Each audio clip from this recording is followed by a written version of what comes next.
Welcome to another edition of the Daily Deuce. I'm Gary Graves from just outside sunny, lovely Louisville, Kentucky, and in Maryland, the land of pleasant living. My longtime friend, esteemed colleague, and wonderful coach and mentor, John Webster. John, how are you this fall day? Gary, I'm doing great, man. How you doing? Everything is going good over here. I'm excited about another week in sports. A lot of great things have happened. We also have a guest today. I'm going to come back to my guest in a couple seconds. And I want to say hey to my main man, our main man, John Pitt. How you doing, John? Doing pretty good. Another crazy week in the NFL. Can't wait to talk about it. Yes, indeed. Yes, indeed. Before we get into that, I need to take a second to offer my condolences to the family of Gerard Mustaf. Gerard unfortunately passed on Monday. Very good friend of mine, one of the kids we had in Spring Hill Lake and Greenbelt, played in the NBA, played at Maryland, all-time great at DeMatha. My prayers are with him and his family, and that's all I can say. My prayers are with the Mustaf family. So with that being said, we also have a guest today, another one from Spring Hill Lake, where it all started from me in Greenbelt. The one, the only, Damon Ashe. Damon, how you doing, man? Great. How you doing, sir? And everybody, glad to be here. Hey, man, We're going to talk some NFL today.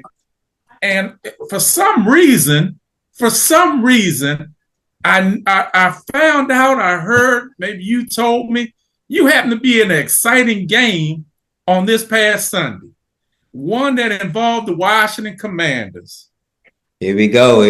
Join the club. We welcoming everybody aboard.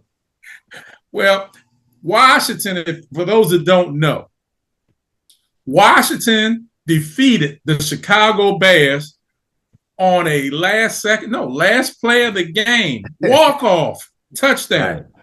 But before we get too deep into that, I need to find out some clarification with John Pitt. John is no longer with the Cowboys. Where do you sit with the Bears? You've been talking about the Bears. Where do you sit with the Chicago Bears?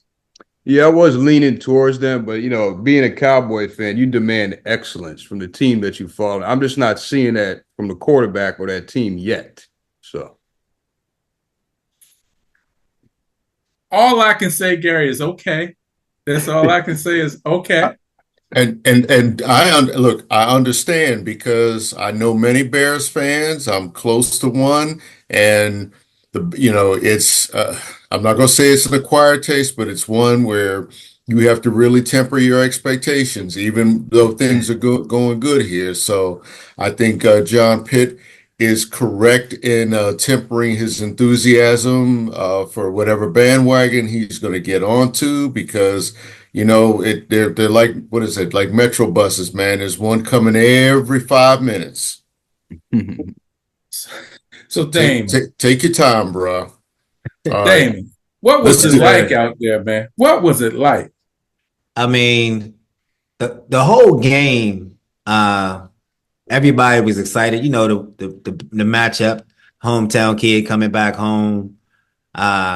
He actually had the whole Gonzaga's high school team there, and there was number one versus number two. Basically, we had number two coming off of supposedly rib injury, and the matchup was it was built great again for the second week in a row, because the week before Darryl Green's day was here, so we had a lot of the greats back in town. Man, Champ Bailey, Art Monk looked amazing, man. The posse was all back together. You had Dexter and them; they were all in town, being around. So the energy at the stadium, what I can tell you is, I've been to all the home games this year. The Giants, Cleveland, Panthers, and the Bears. The Bears traveled the most. They were stacked in there, and the game was built it was a must see. It was a must see. I can say that if I can say Now, that. now, Damon, did you stay till the end, or did you just go ahead and walk out with about 5 seconds left No, in the game? I actually stayed to the end, and I I send you some footage from the end because the thing about that was when we got the pass interference call at 23 seconds left, stadium was peed off. We were peed because I'm like, we can just stop them right at that time. If you watch the whole game, Caleb was either running for his life or he was inaccurate. So it was fourth and goal. Everybody, and I mean, come on, St. Jude's. That was it. And then after that, go ahead and touchdown run. But before then, if it was me, I feel like I'm a gambling man. I feel like I know football. I felt like when we got the 4th and inches, right? And we decided to punt, I wouldn't have punted.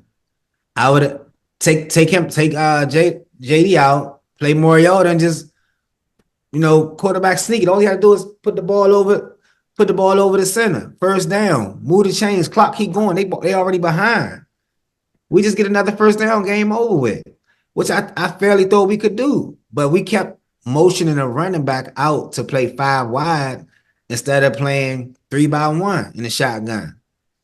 And that was to me, there was a turning point in the game because now you passing the ball when you didn't really have to, because the drive before Robinson first play, we go 1st and 10, he get 5 yards. Come back, keep the clock running. I'm a Joe Gibbs guy. 3 times 4 is 12. Move the chains. Let's go. Gary, he got that Joe Gibbs math down, Gary. Yeah. Elementary. Yeah. All right. Now here's the question. I guess in those final seconds. Well, first, take me from like, say, after they did the 2-point. Oh, was it? Yeah. They got the conversion, right? Right. Yeah. Right. Okay. So it's what, a 3-point game? They didn't. Did they make the conversion? They got the conversion. They got the conversion. Okay. Yeah. Because that's what made us have to score. Yeah. Because remember, the score would end up only being 14-12. So either way, we could have came down and still won the game. So yeah, and see that I guess and that was like in my mind, I was thinking it's like, well, they got enough time to get in the field goal range, and that's the way that they were talking. Was that kind of the thinking in the stadium that they were going to try to maybe send it to overtime? Yeah, that was pretty much the rumblings. But at the time, we felt like the Bears was going to play quarters defense, and we only had that one timeout left. So that's if the play before the Hail Mary, JD tried to get the ball going up the right sideline in between the safety and corner, and it didn't connect. So it got down. But by that time, it was only 2 seconds left. Oh yeah. At that time, it was desperation. Yeah, it was desperation, and so it was more so, okay, we wishing on a prayer, but we gonna see the ending, and it was the best live game ending I've witnessed in my young 50 years. Yeah. Excuse me. You had to add that age in there, didn't you? Just to make me feel old. I still feel like the young guy watching my mentor coming in the gym with the short shorts and the briefcase. Not the short shorts. Wait, hold on. Not the short shorts. Oh, I can't unthink that one. Oh man! Since you want to tell it, it was the early '90s, Gary. What were they? Those bike? What were those shorts? Bikey shorts? Bike shorts, and just shorts, and as Damon likes to remind me, the shorts and the footies every day. Yeah, the footies. Yeah, the footies. Every day. Anyway. Every day. So, in retrospect, okay, looking at that last play, 2 things stand out. One was that the Bears only rushed three, which gave him time to get away. Correct. He had protection. All he had to do was just get in a position to throw the ball. I'm a little surprised at that as opposed to four, but I understand in a play like that where you want to try to have as many people downfield to bat it around. Right. Now, my take on it is it's just the thing about those kind of plays is that even if the defenders do what they're supposed to do, which you're taught to bat it down, but I have yet to see any defender in a situation bat it down as opposed to say deflected, somewhere. And I covered a game in Jacksonville about 10 years ago where they won on a Hail Mary that was batted back towards the field, and it was a Jaguar right there at the 2-yard line to catch it and then just walk in. This Right. time he bats it backwards, and you've got the trailer behind there. I don't know if there's anything more as a defender that you can do other than say just try to stop the play. That's why they call it a Hail Mary. But are you just a little surprised, as I was, that maybe they didn't account for Brown in the end zone like that to allow a play like that to happen? Yeah, I totally was surprised. And it goes back to it switches to how we were even taught to play basketball by your co-host. At that point, we basically we sending 4 down. So if we were playing the zone, it's basically a 1-2-1. You're gonna have the one that's in the front. So whereas what you were just saying that when you was in Jacksonville, it's gonna be one in front for the pat back because you're taught to bat the ball down, right? Mm-hmm. So that's the whole point. So Zach Ertz and the other Brown was in the middle, the two most stout. So they were the ones who were gonna be jumping up. But McLaurin was the person that's supposed to be in the front, but he was to the front to the right. And so the other Brown was in the back, but nobody. If you go back and watch the highlights, they had 1.5 that was trying to support McLaurin, thinking that they might go to the right side because he spread out. He was in the front, then he ended up spreading to the far right. And Zach Ertz and the other Brown was in the middle of the pile. Nobody accounted for Brown in the back. Nobody boxed out. And so he was just free. And it's the ball go up. Nobody's around him. He's free to catch. So that was the shocking part more so. Yeah. And not only that, it was the reaction of the Bears fans as well, because they all had it in the bag. That's all you kept hearing. They banging on the seats and all that. But when that happened and he caught the ball, the stadium erupted. It was crazy. I mean, that's probably the wildest 15 seconds of that I've ever seen in sports. And I mean, what do you say? The 15-second last second play, and it took 13. Yeah, it took 13 for it to develop, and then 2 seconds for it to turn into bedlam. That's the way they did. Yep, that's what makes sports great. And again, it's like I had to apologize to a couple of my neighbors because I think they wondered, whether I was having a medical emergency or something in here. Gary, let me just say one thing. You're totally right, with the lack of a rush and everything. But there's also on the Bears side, the kid Stevenson was spending his time taunting the fans, and he had to run back into that play. That was supposed to be Brown's man. And guess where Stevenson was supposed to be? He was supposed to be back there where Brown was. Yeah, he's supposed to box out Brown. Yeah. Now, I'll just say this, Gary. I'll just say this. I don't have a problem with a kid making a mistake. I do have a problem when that kid is up there jaw-jacking with the fans and the game ain't over.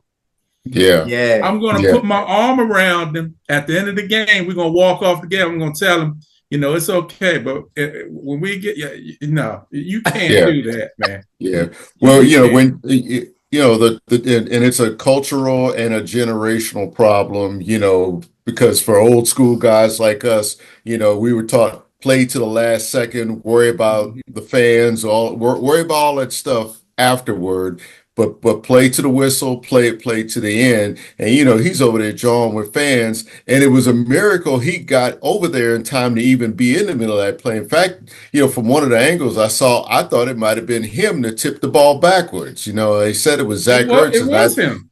Yeah, Huh? it was him and Zach Ertz. It was him. Okay, Yeah. so like I said, I didn't see Zach Ertz's glove in there, and that's the only reason. All I saw was a white glove. So, There's but, three things Stevenson did. 3 things he did on that play that were wrong. 1, taunting with the fans, not paying attention. 2 seconds went by, and the play was actually going on before he was able to turn around and get over there. Second thing he did wrong. He ran up into the play, didn't run to the position he was supposed to be in. He's supposed to protect. Yeah. Third thing he did wrong. They tell you to knock the ball down, knock it down. Yeah. Football, basketball, whatever. You on defense, you knock it down. Right. He knocks it up. It's a touchdown. They batted up. Yeah. Well, again, that's what makes sports great because you just never know. As I watched that game. And see here, it was a cut-in game because I think we had the Chiefs Raiders on here, and because that one ended, and I said, well, man, that game is still going on. I was hoping somebody would cut to it, which CBS did, and I saw that. In fact, they cut in just in time to show like the Bears, setting up for that touchdown. And I'm thinking, oh, well, it's cool. It's like, how do they just walk away with just 5 field goals or something, But again, that's the thing about that game that I wanted to ask you about is why did the offense stall like that? Were they just tired? Were they flat? Did they just get all their points out last week or what? No, or how good are the Bears? No, I mean, I think the Bears defense was the best we've faced it as a unit this year. But again, if you go back and watch the game or look at the stats, we outgained them over 200 plus yards. It was the fact that, remember, we got 2 touchdowns called back. So it was that and the false starts down in the red zone. So we basically was kicking ourselves in the butt. We missed the field goal as well. So it was the little things. It wasn't the most crisp game I've seen them play, but I'll take it. You know what I mean? I think if Vegas would have allowed them touchdowns to come, at least one of them, it wouldn't even have been a Hail Mary. Yeah. Because again, they didn't the hometown kid didn't look good. Yeah. And I attest that to the scheme of what the defense is really buying in now. You know what I mean? I truly think we have enough up front without Allen now, young, hungry, and they going with the scheme. Because you gotta think about it. We don't really have a dominant pass edge rusher. They playing as a unit.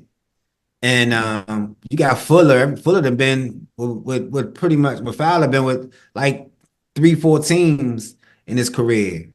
You know what I mean? So we got the young guys that's just hungry and just playing within the scheme. Luva is a dog. He the best. He's basically the best pickup we got defensively in a minute to play linebacker because we was hurting at linebacker. And he a dog. If you watched him in the game and Caleb tried to get out the pocket, man, he swung. He threw him down like a rag dog. Like, man, we ain't going for that over here.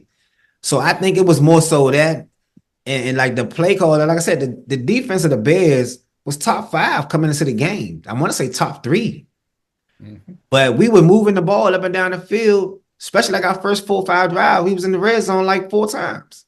We just settled for field goals. Yeah. Now, my final question: how sustainable is this right now? I mean, it's like he's gaining confidence. The offense is gaining confidence. The defense is what I thought it would be, but as they get deeper, into divisional play, as they get really into the meat of their schedule, do you see teams adjusting to that, or do you see them building on what they've done before, what they've done so far, what they're doing right now? I think, if, like anything, film don't lie. If you study right, you can scheme up some things that gonna stop what you're doing. I think that teams will, especially when we get in the, like you said, the meat of our division. We got the Giants this weekend. They lost their little running back last night. He may not play this Sunday because he got a concussion. But he was doing good last night against the Steelers, supposed to be like top 2 defense. And I think he had like over 140 yards rushing. So I think if we stick more to our run game, because Robinson, even though he's dealing with a knee injury as well, an ailing one, I still think we got enough. And they're moving McLaurin around more on offense instead of in the previous year's offense. They'll just stick him out to the outside. Now they tucking them, moving them around, putting them in bunch formations and things to try to create mismatches. And we got a veteran as a tight end, so he's the safety blanket. The key now is to make sure that we can keep JD healthy or get him healthier. I think that's the key, But I'm looking forward to this Sunday. And if we can get Sunday, that'll put us, 7-2, going into the meat and potatoes. To make the playoffs, win the division, I give us 10 games. I think we can split if we have Yeah, to play the remaining. I think if we split with the rest of them and beat the Falcons and the Titans, we pretty good, man. You can't keep at least 10-11 wins team in the NFC East. I mean, in the NFC period, out the playoffs. Yeah. So I think it's formidable. I agree. Very, very good points, man. Now, let's take it around the rest of the NFC, Damon. Help us out here. Dallas lost to the 49ers. Give me a quick synopsis of what's going on there. Quick synopsis. To me, I think Dallas didn't do anything up front to help him with a running game. Mm-hmm. I mean, they sat out all season trying to figure out what they was going to do with Dak and CD Lamb. I think they overpaid for Dak. That's just my opinion. You know what I mean? Because now you can't go out and get anybody else. Then they signed CD the week before, signed Dak the day before the season kickoff. So you had typical Jerry putting them in headlines all off season. What they gonna do with Dak? What they gonna do with CD? They showing CD working out. Dak go to camp, and it's defenses are just rolling coverage to CD Lamb and telling everybody else to beat me. Me, again, football guy, take Dak first read away, he done. Pressure, send him some pressure, he done. Yeah. As far as like re-signing both of them, the irony is they could have signed both of them much cheaper earlier this year. Much cheaper. Right. And then you could have gotten other complementary players, but for whatever reason they painted themselves into a corner. And yeah, I was happy for Dak to get his bag. I was happy for CeeDee Lamb to get his too. But doing it right on the cusp of the season, I thought was really, really curious. And yeah, okay, it gives you some continuity, but there's also just like it. I just think it just created some pressure for both of them that they're struggling, that they knew that they're going to struggle. I have to live up to, especially with questions about the running game. Right. And just think about this with the run game. Look who's in Baltimore who wanted to be there. He came flat out in off season and said, he lives there. He works out in Dallas. He wanted to be a cowgirl as a free agent, and they said they didn't have enough to pay him.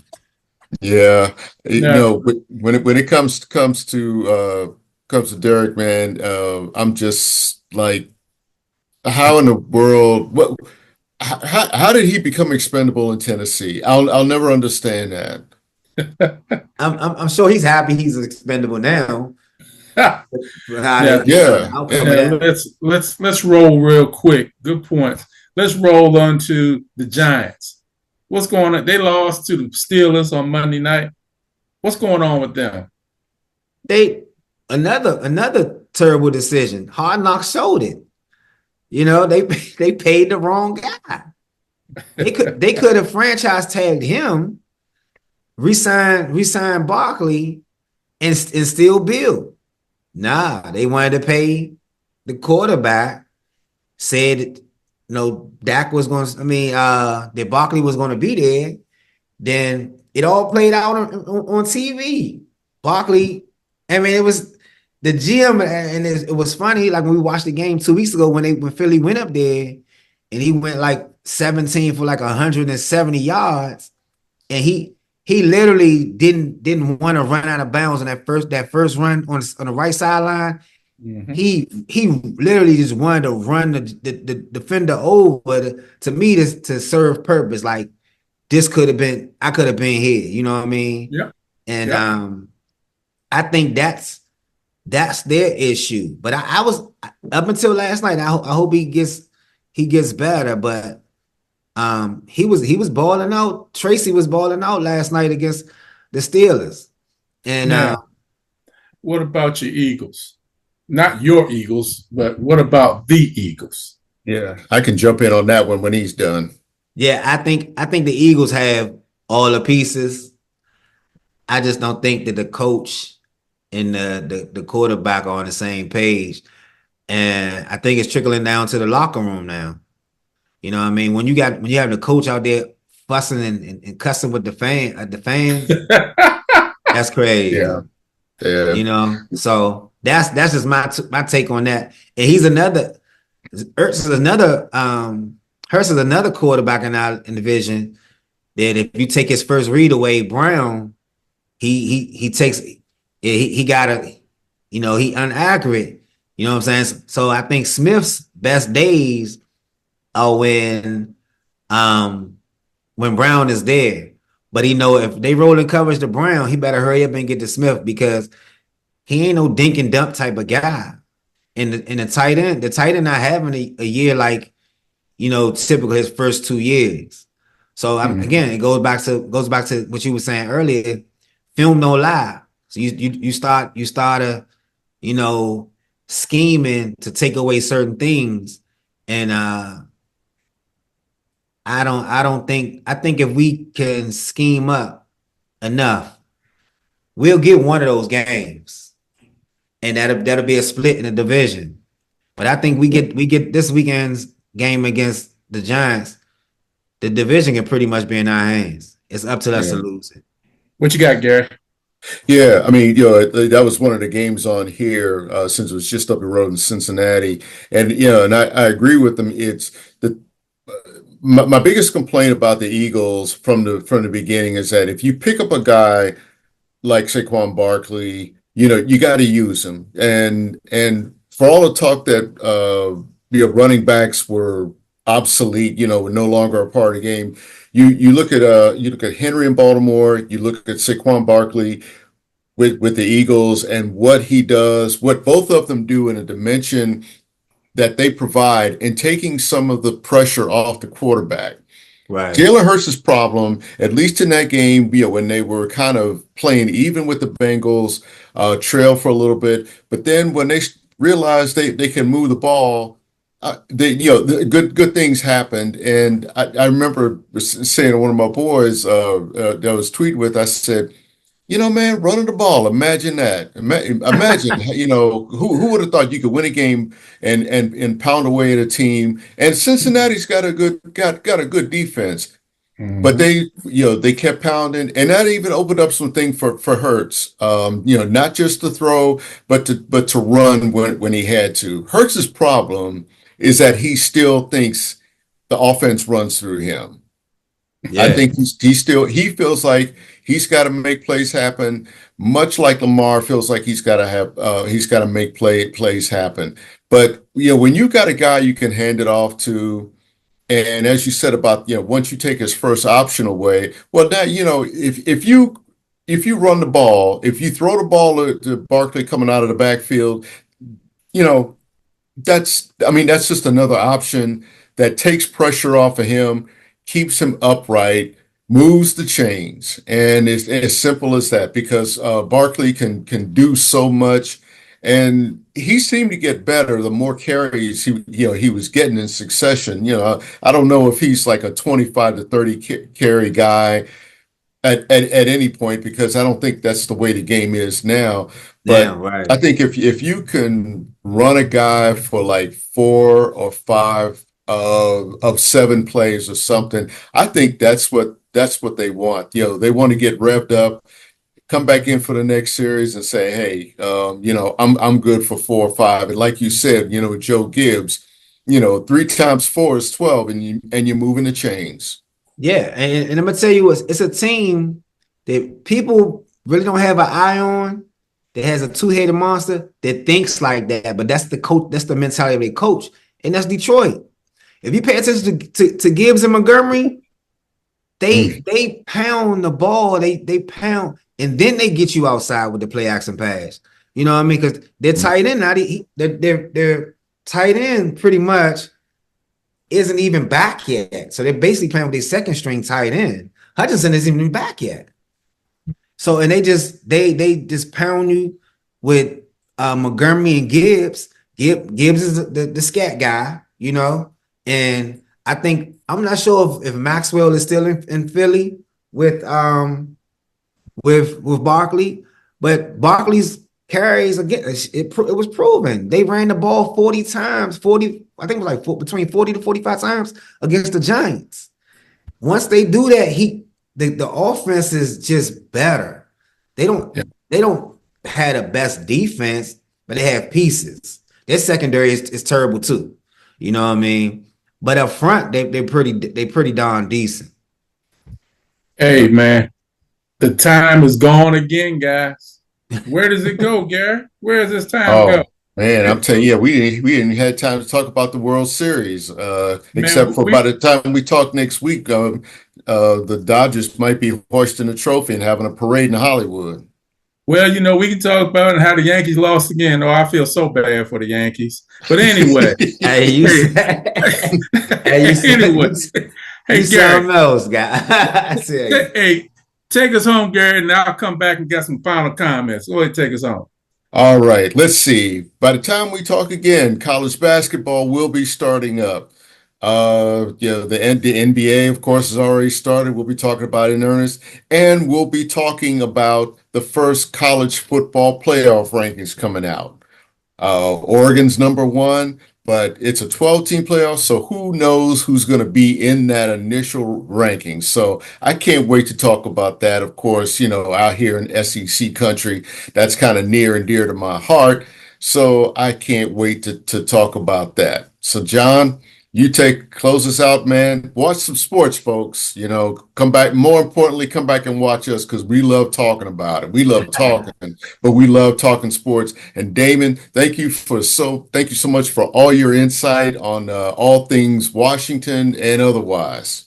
Yeah, much appreciated. And look, again, welcome aboard. We taking new bandwagons, free of charge, no condemnation. Hey. David, thanks for coming on the show, man. Absolutely nothing but love for you and all my Spring Hill Lake kids. Oh, man. Love you. Thank you for coming on. Everybody, watch some sports, whether it's football, whether it's basketball, college basketball, women's college basketball, soccer, Premier League, Champion League, NHL. But just watch some sports and come back and see us again next week. See ya.